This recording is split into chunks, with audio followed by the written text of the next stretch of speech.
Hello everyone, good morning. কেমন আছো তোমরা? আমি চলে এসেছি রান্নাঘরে। আর আজকে দেখো কি রান্না করব।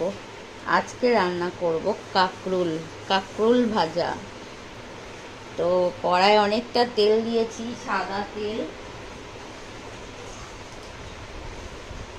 তো আজকে যেহেতু শুক্রবার, সাদা তেলেই রান্না হবে। আর দেখো বেশ খানিকটা তেল দিয়েছি।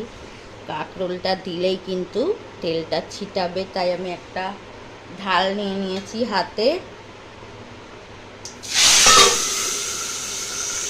দিয়েই একদম চাপা দিয়ে দিলাম। তো দেখো একটু চাপা দিলে কি হয়, তেলটাও ছিটাবে না, আর এদিকে অনেকটা ভাপে সিদ্ধ হয়ে যায়। তো এবার আমি এটাকে ভালো করে ভেজে নেব।